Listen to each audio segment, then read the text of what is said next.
Welcome everybody to another edition of Talks Between. Woo.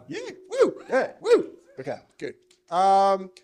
We have a very special guest today, Seth St. Pierre. You will see and learn about all of his kind of work, but basically, it's pretty cool to have designed something in Kung Fu Panda. Let's be honest, that's pretty cool. Yeah. So I'm really happy to see lots of character design concept artists out there. So good job coming. Well, I harangued you multiple times, but good job being here. And obviously, Seth's work has something for really everybody here in the design department. So yeah, sit back, relax, and enjoy Seth. Thank you. Thank you, guys. Yeah, thank you. Thank you for having me. Clearly, I'm not from the UK. I'm from Detroit. And to be honest, it is kind of it's a weird and wild experience kind of living abroad and kind of experiencing the UK and London. And I felt so welcome here. So it's just a great city. Yeah, and you guys are very lucky to live here. I know UK has a lot of things going on, but yeah, it's a great place. Okay. So there's a lot of ground to cover, so we'll probably be going a little fast. And if you guys have questions midway through, we can stop and talk about certain things. Okay. All right. Yeah, so I'm from Detroit, clearly. If any of you from the States or even North America? Yes, that's the spirit. That's the American spirit. So Detroit is in Michigan. You can go to the next. And so yeah, that's Michigan. It's shaped like a glove. That's what we do all the time. We do this, and then we're like, hey, I live here. And Detroit, everybody's heard about it. It's a great city. It's super hipster now. So think Hackney. It is very similar. And it's about almost the same size as the UK. It's a little bigger.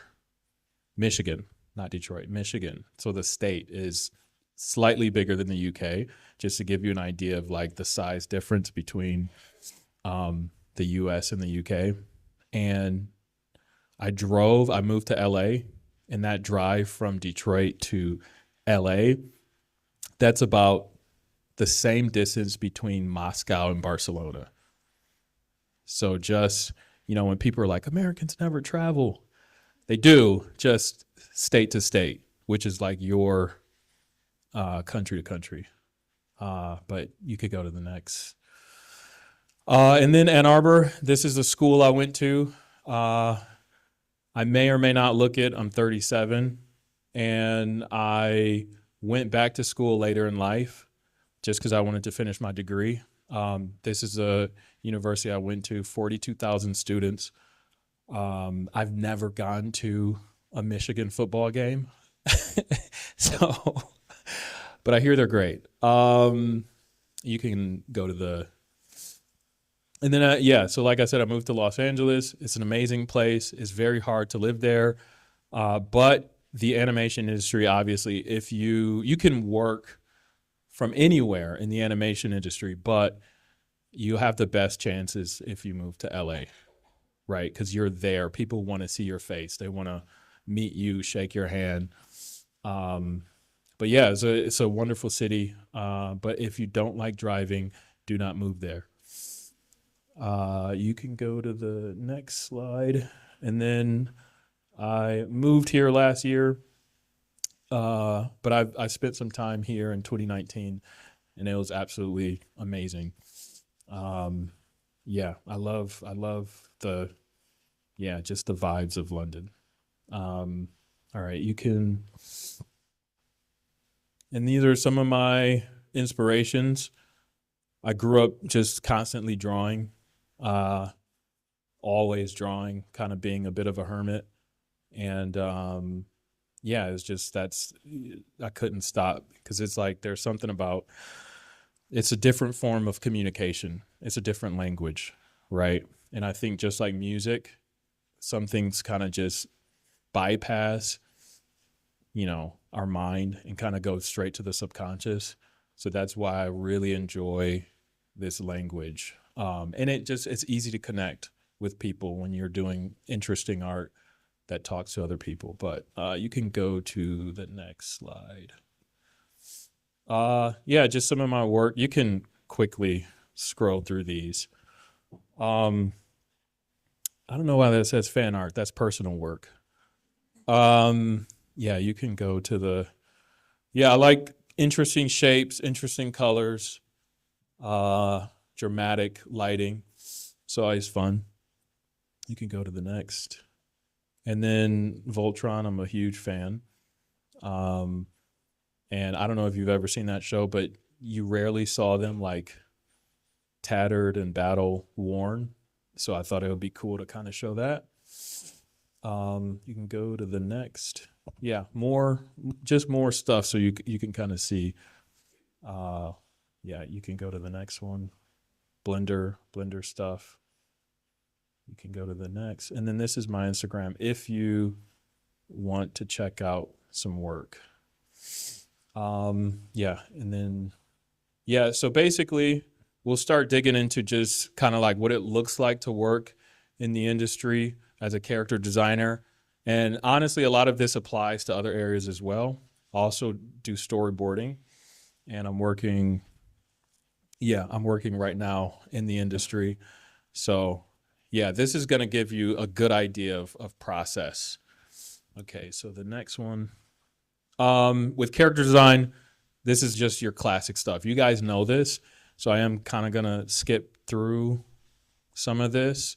But with everything, basics are important, So even if you think you master something, you can always go deeper with something, right, and understand it more. And when you're character designing, when you're boarding, when you're animating, you have to embody whatever you're doing, embody the character, right? You have to be the actor.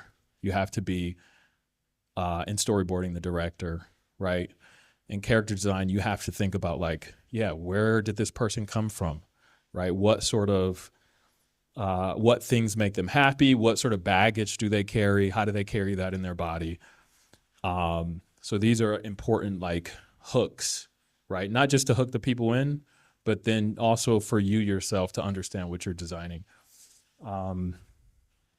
Next one. You can go to the next. References are super important. I'm sure you guys have been they stress that here, but when you're in the industry, you have to show your work, right? It's like math. You never just turn in your work because they're like, well, how did you get there, right? So the directors, the executives, everyone wants to see how you got to your final idea. So you have to show them what you use to help you. I love Blender. I'll quickly sketch something out in Blender and then use that as reference when I character design. Sometimes even when I board, right? If it's a bit of a complicated scene, I might do a really simple environment, right? And then board off that. You could go to the next one. Yeah, mood board. We know and we love that. You could go to the next one. Yeah, so also a big part of references is legal. So after you design something, you have to send your references to legal because they don't want to be sued. So they want to know, hey, you designed this thing. How did you get there? Right? So I always bookmark my references and I have it in a folder for that specific project and then that specific thing so that when legal contacts me, I can just send them all that stuff. And then that goes through an approval process. So if you guys don't like showing your work, you got to get used to it. It's a thing that, It shows you, it shows everyone that you know what you're doing and where you're going. You can go to the next. Wednesdays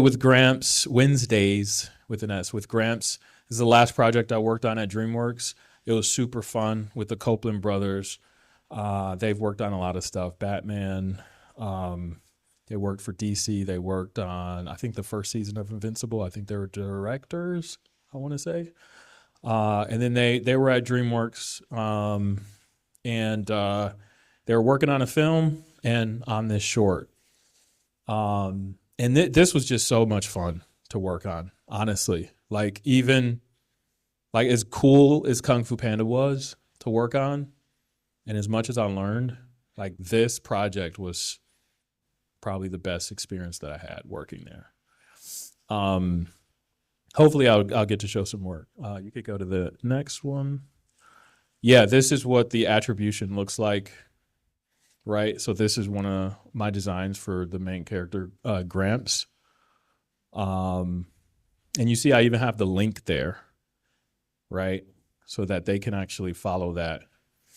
You can go to the next. Yep, and then Deshaun, who's his grandson, took a lot of inspiration from video games. I love video games, grew up playing video games and drawing. His shirt took so much time for legal to approve because they kept saying, no, it's too close to Pong.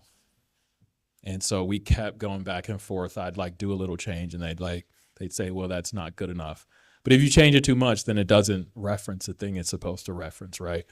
So we came to a good compromise a bit later. I don't know. I wish I had like a proper picture. You could go to the next one. The next one. Yeah, there's basic stuff, but again, the basics are super important. You can always go deeper and always understand it more. Simple shapes usually do the best. And one of the big things when designing for film or even television is that you have to not just please the art director, the production designer, the director, the story lead, and then you have to please the executives. So you have to go through all of these design by committee approvals, right? And if you make something too crazy, right, they're not going to like it. So you have to find a mix between something that's innovative enough but familiar enough that all of these people aren't going to be freaked out by it, right?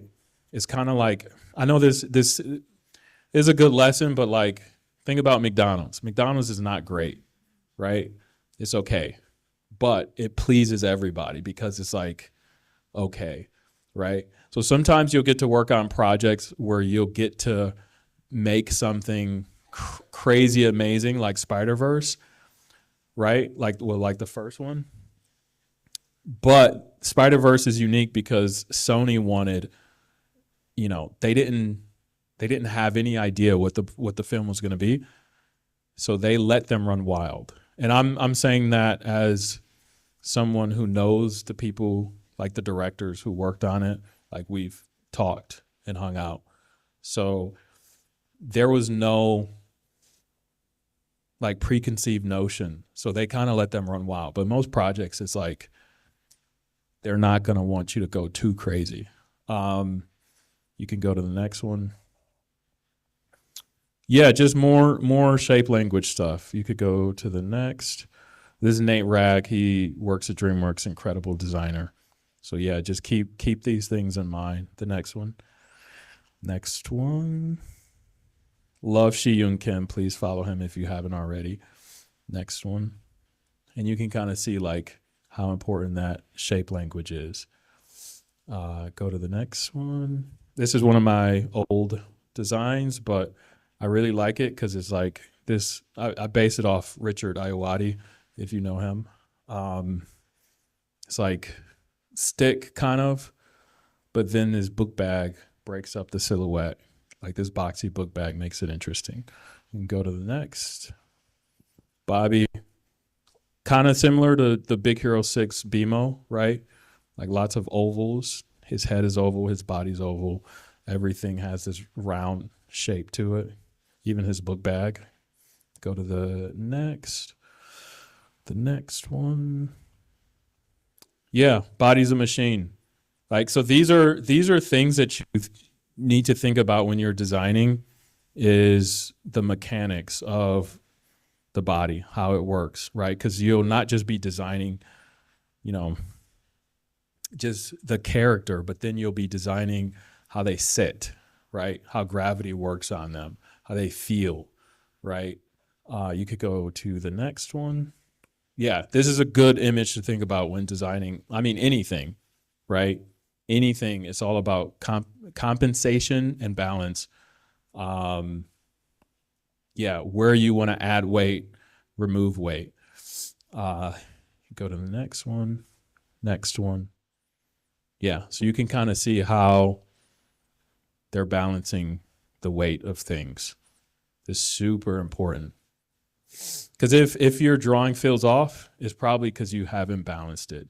You haven't figured out where the center of gravity is, right? Where that weight, where they're holding the weight. Go to the next one. And the body, like I said, it's a machine, so it adjusts, right?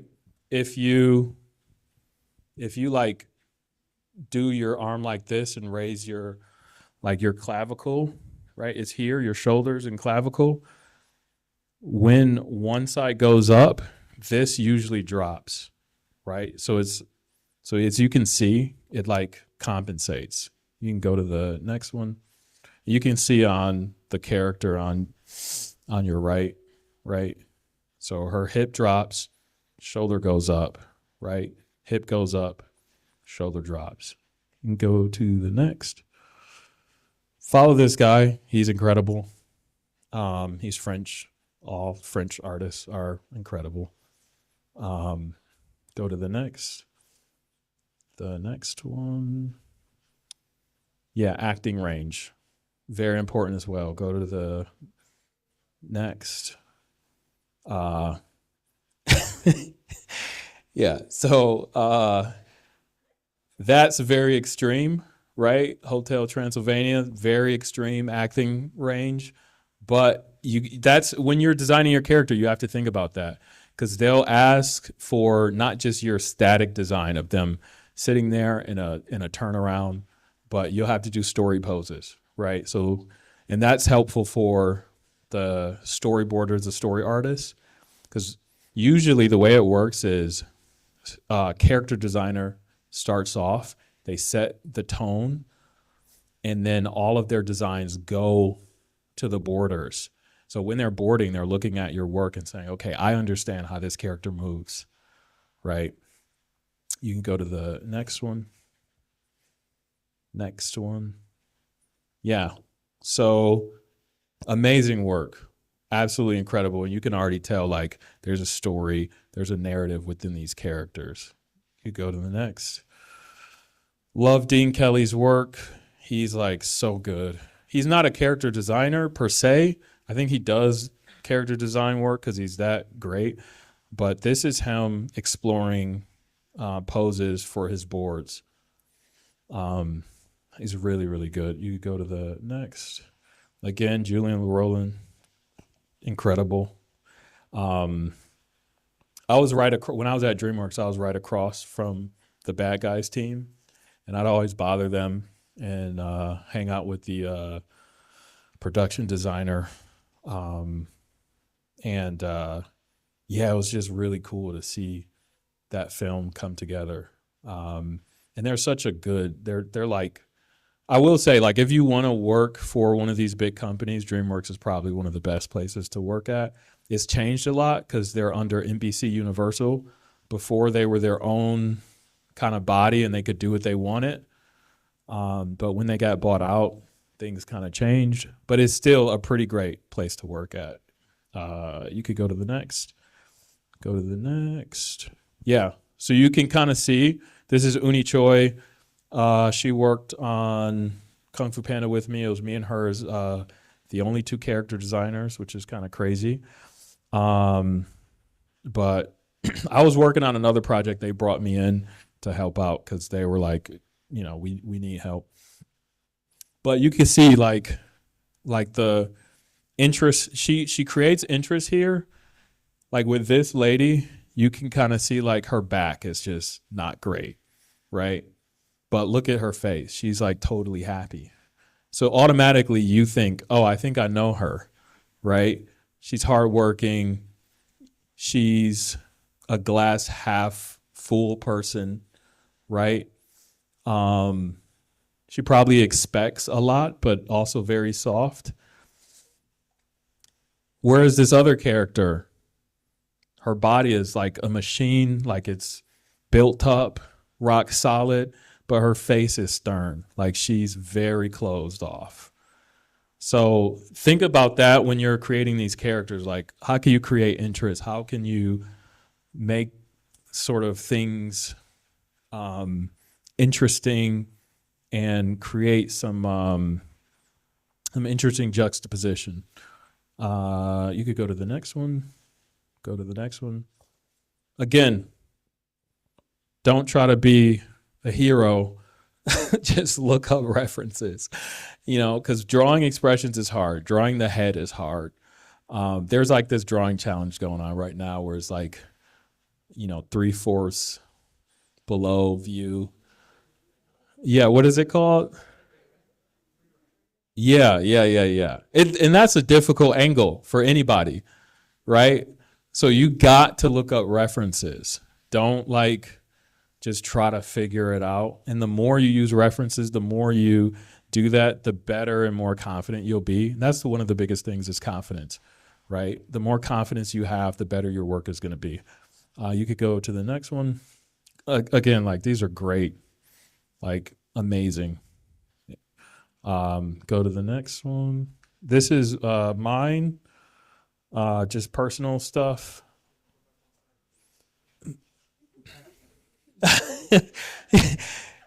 Marion Bourdain and I don't know how to say it, Yesoli Kim.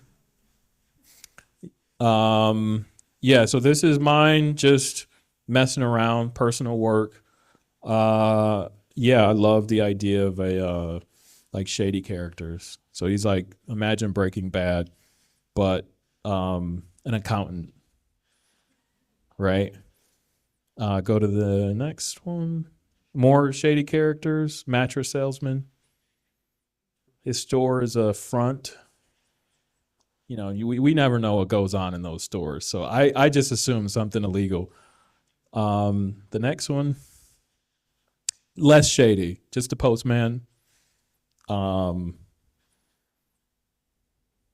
I like messing around with different styles as well. Personally, and that's probably something that you guys are thinking about, how to deal with style. Personally, I just draw what I like. I don't worry about style. I just draw what I like. And you go to the next one. KFP stuff. Yeah. So I designed Poe's hero outfit, his Dragon Warrior outfit. These were some options I gave them. You can go to the next one. We eventually settled on this one. I was inspired by Iron Man. So it was some Iron Man colors. And if you go back, you can see he had on these pants. That didn't work out. So you can go for it. So we changed it back to the shorts, and that felt like it read a little better. Go to the next one. And these are some Kwong designs. I think the character changed quite a bit. And Nico Marley, the original Kung Fu Panda character designer, his style is so unique and very difficult because he's super flowy, but then very simple and very flat, but it still feels grounded and real. So that was actually a challenge for me to hit his style because he's just really, really, really good. You could go forward. Yeah, more Kwong stuff. You could go forward. Yeah, just messing around with color. He actually, it was Kwong initially, and then they liked the character so much because they were like, well, we think Kwong should be a pangolin. So then they're like, but we like this guy so much, we'll turn it into another character. So sometimes that happens. You design something, doesn't work out, they use it elsewhere. You can go to the next. Expressions, go to the next. And this is actually the final, well, near final design of, so you can see how much it changed, right? Which is just crazy. Uni did a lot of work on this too, taking it from what you saw to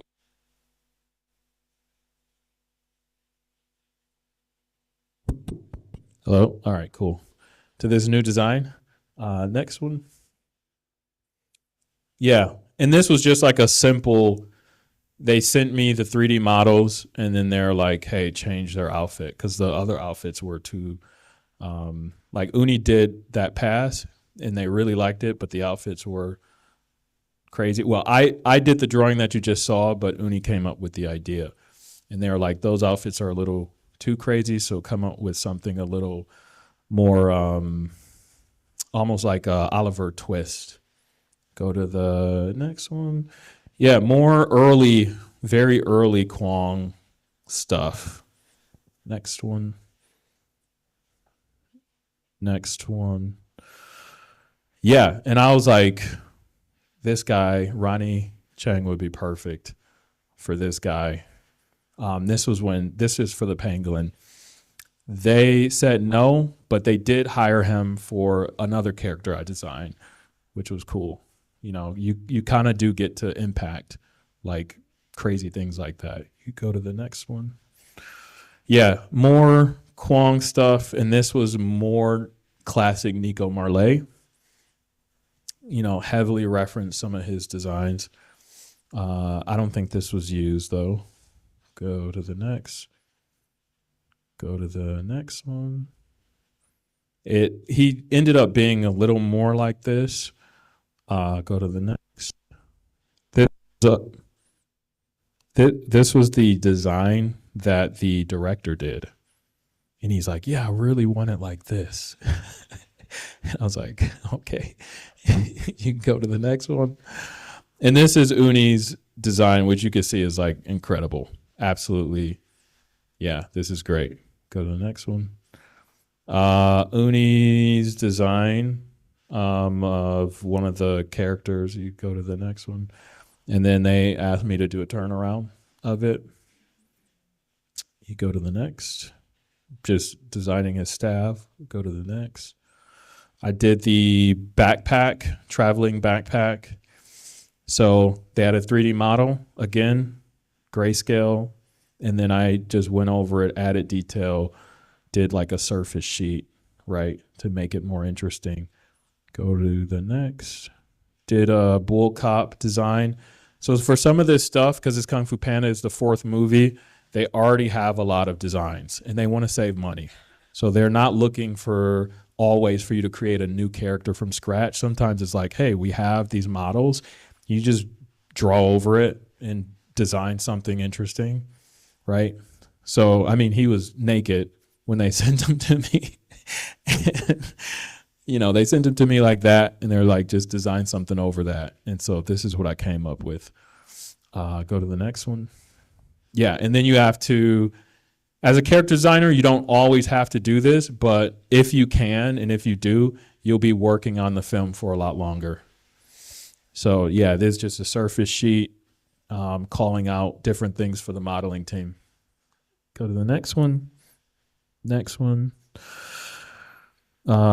This was, I forgot her name, but she's really great and did like some initial designs for Granny Boar. Go to the next one. Oh, actually, go back. I think this is Chelsea. I forgot her last name. Chelsea something, but she's really good. You should just go to my followers and who I'm following and then type in Chelsea. Also, some more cool designs from another. This might be Chelsea 2, maybe. Go to the next. And then this is my pass on the right. So just painting, which I'm not a painter. I'm more, I like cell shading things, but you have to be able to wear many different hats. So, painting that fur was really difficult. Go to the next one. And then same thing, surface sheet. Next one.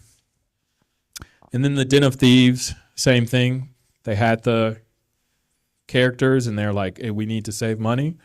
So these are some ideas we have, just design them. Same thing, Oliver Twist was the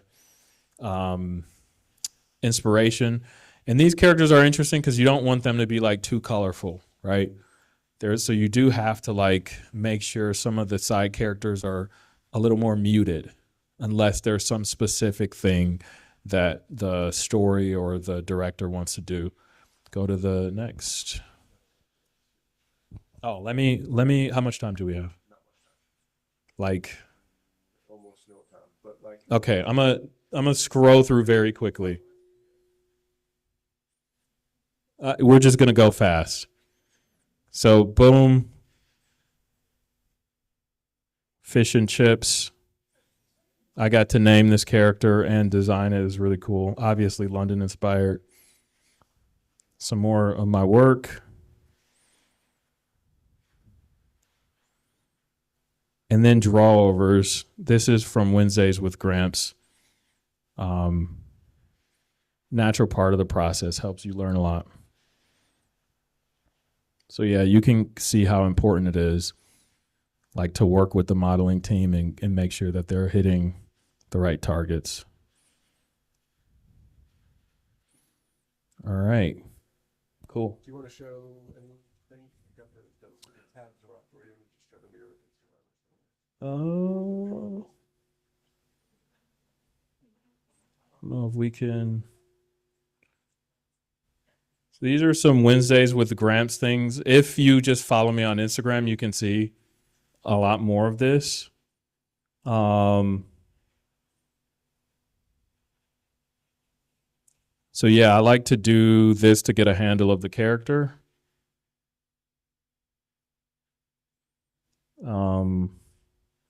Some alien designs here. Spoilers.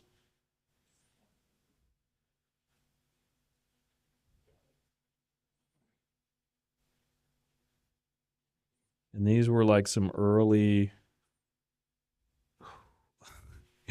it's inverted. All right, yeah, these are some early Deshawn and Gramps designs. Really tried to hit like a gaming motif.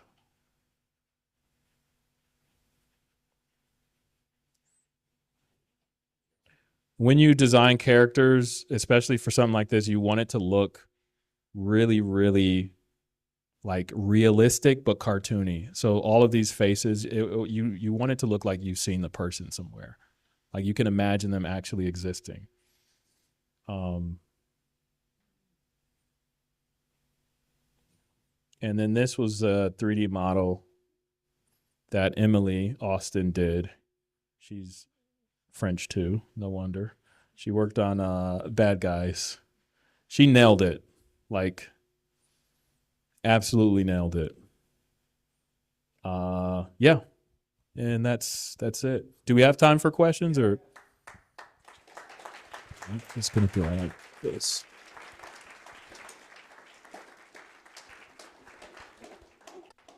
So, a few questions. Maybe I'll take the mic, actually.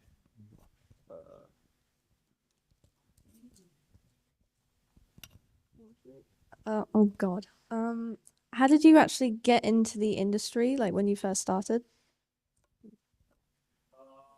I can shout. You can. Yeah, okay. Can you guys hear me? Yeah. How did she? So, what's your name? Fran. Freya. Freya. So Freya asked, how did I get into the industry? Basically, you guys want to put your art online. So if you're afraid of showing your work, you're not going to get a job. Just to be real. Like, people want to see your work, they want to see you, and they want to have a history with you, even if it's online. And that's actually how I got a lot of a lot of people started knowing who I was because I would post on DeviantArt, not Sonic weird stuff, but just this was back when it was less weird and more cool. And Thank you. Yeah, so I would post stuff on DeviantArt and start to gain a following from people that I looked up to in the industry. And again, confidence is key. Even though my drawings weren't maybe the best, they could see that I was being fearless, right, with what I was trying and experimenting with. So I started to gain a following there, moved on to Instagram, and then those people who were following me, those like key people, they started to share my work, and then people started following me. Long story short, one day someone's like, "Hey, do you want to work on storyboarding stuff at Marvel?" So I was like, yes. Yeah, and then yeah, that was how I broke in. I'm skipping some stuff, but yeah, it was just posting stuff online.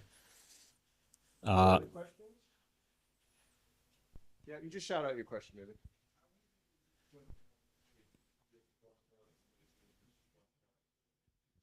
How many people on a character design team? It depends. So for this film, or for Wednesdays with Gramps, I was the only one. Like I said, on Kung Fu Panda, it was me and Uni. But then for other like bad guys, you have Julian the Rowan, and then you have this guy his name is Taylor Krakenbull. And I think they'll also hire freelance character designers too. So they'll maybe have a couple in-house, and then they'll hire some freelance ones to do some work. And it can shift according to the time in the pipeline. At that point, is it like a very collaborative sort of situation, or is it more you feel that you're competing with other character designers to get your design? Well, you always want to have a collaborative mind. Personally, that's how I work.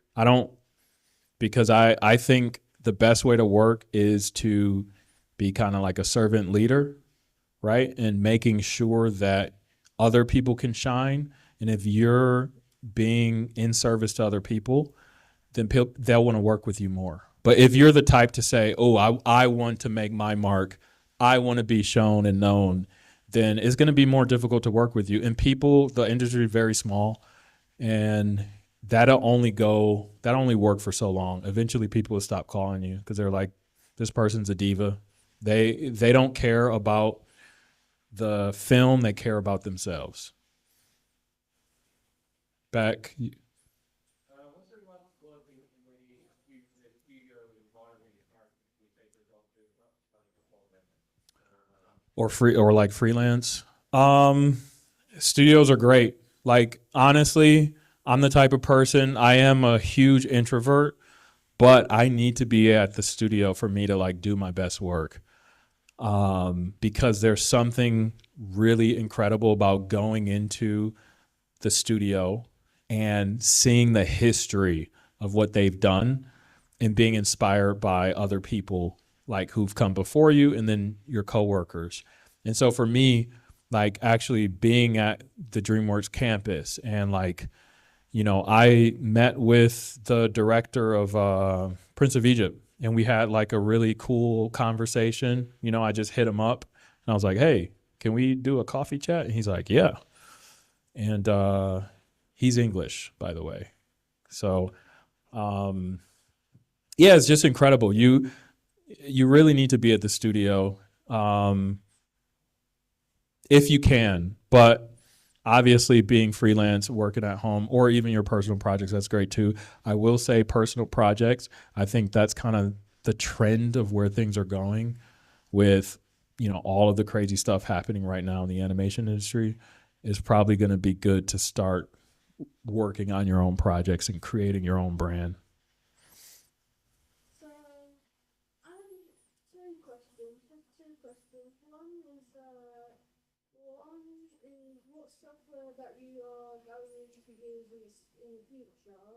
And then the other one is, did you like collaborate with AI in the future? Do you like collaborate with human and artists together? That's a great question. Software, everyone uses Photoshop. So if you guys are Procreate purists, you got to change. I love Procreate, but you got to use Photoshop. That's like they want you to use Photoshop. And for storyboarding, I know you guys are, maybe there's some storytellers in here. You for TV, you want to use Storyboard Pro, like that's standard. Storyboard Pro is standard, so learn that. And then for feature, you want to use Photoshop. For whatever reason, feature, like they really like you to board in Photoshop. So even there was something I wanted to show you guys on my computer, but we couldn't get it working. But layer comps in Photoshop, learn it. Is super helpful, not just for boarding, but for character design work, because I did a lot of background characters on Wednesdays with Gramps, 85 different background characters, but in total, it was a lot more. We just narrowed it down to 85. Layer comps helped me do that because, yeah, I'm gonna just say look up layer comps. It'll be very helpful. Your other question about AI is a dirty word. I personally don't really care for AI because I think it is a shortcut to creativity. If you really want to be creative, I think using AI is going to dampen that, although the industry is kind of moving in that direction because they want to save money. But yeah, are we? Just one last one, that's it. Yeah. How working and everything always been like stable, like job for you? And if not, what other have you got anything else in like around the illustration or other than freelance? That also a great question. No, the industry is not really stable. I think maybe once upon a time it was a lot more. Now it is very competitive because you guys are young, you're hungry, and you have Procreate, you have Photoshop subscriptions, you have YouTube tutorials, you have AI to do all sorts of things, even answer questions, right? When I was growing up, you know, it was very hard to find tutorials. Like DeviantArt image tutorials weren't great, right? So I think the artists are getting better and better, quicker and quicker. So it's very competitive. The other thing is, yeah, stability. Really, the thing is, you got to network because it's more about who you know.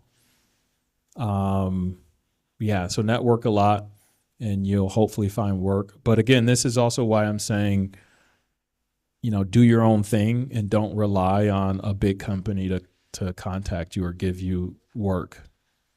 But yeah. Cool. Thanks very much. Awesome. Thank you guys.